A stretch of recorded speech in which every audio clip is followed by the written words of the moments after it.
आज जिस तरीके की अराजक तत्वों द्वारा गतिविधियां आपने हाउस में देखी, म्युनिसिपल कॉरपोरेशन के हाउस में, वो शायद पहले कभी नहीं देखी होगी और बहुत ही शर्मनाक घटना घटी। और ये घटना उन लोगों द्वारा घटित की गई। मेरे सामने तो वही रील चल रही थी कि ये वो लोग हैं जो सत्ता में अपने आप को अराजक कहकर आए हैं। 26 जनवरी का वो दिन जब 26 जनवरी के आसपास अरविंद केजरीवाल अपना बोरिया बिस्तर लेकर रेल भवन के सामने जाकर बैठ गए थे और यह कहकर कि मैं स्वनिर्धारित अराजक तत्व हूं। खुद ही कहते हैं कि मैं अब जो हूं अराजक हूं और I am an anarchist, as if being an anarchist is a तगमा जो इनको मिलना चाहिए।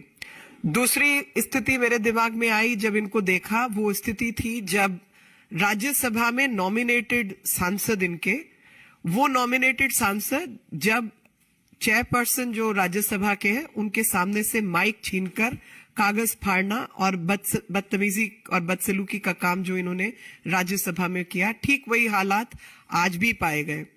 और जो लेफ्टिनेंट गवर्नर का अधिकार है वो भी लोकतांत्रिक अधिकार है।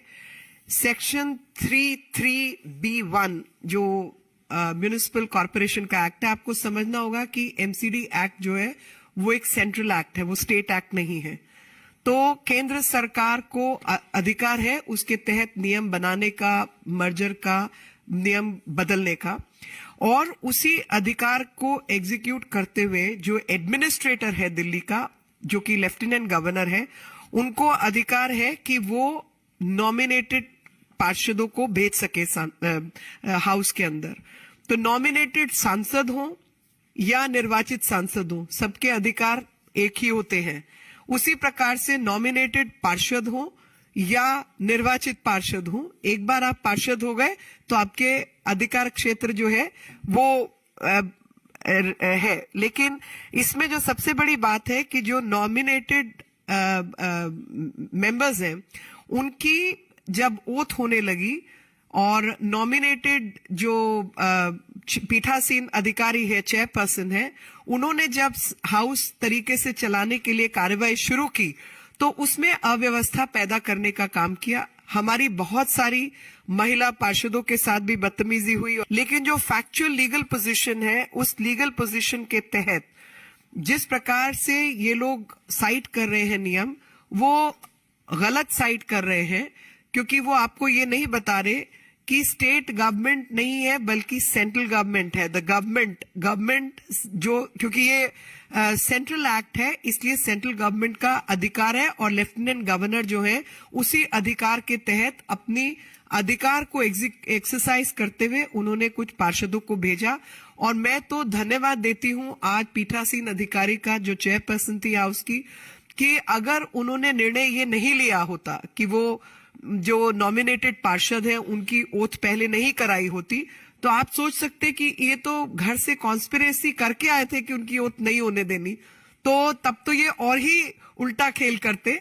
तो इसलिए जो पीठासीन अधिकारी की डिस्क्रिशन है उसको चैलेंज करने का अधिकार इनके पास नहीं है, वो डिस्क्रिशनरी राइट है।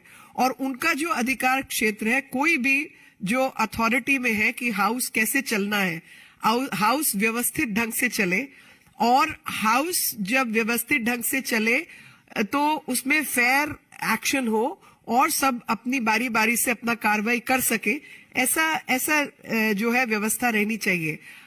अव्यवस्था पैदा करने का काम इन लोगों ने किया, जो आप सबने कैमरास के माध्यम से देखा भी होगा। तो मैं यही कहना चाहूंगी कि जहां तक कानून और नियम का अधिकार है, हम सब लोग within law we have acted in terms of law and regulation. You must understand that section 33B1 of the municipal act, municipal corporation act has been brought into action. The administrator of Delhi happens to be the Lieutenant Governor, and in exercises of power vested in Lieutenant Governor of Delhi, he has exercised his power and nominated people to the House, and also nominated the chairperson of the House to conduct the proceedings of the House in a fair manner. There was a conspiracy that the Aam Aadmi Party is not going to allow the smooth functioning of the House, and thus they call the ruckus and misbehave with many people. All I can say is that we are completely within the purview of law, because the act itself is a central enactment. It's not a state law. It's a central act. हमारे channel को like, share और subscribe जरूर करें और नई updates के लिए bell icon दबाना ना भूलें।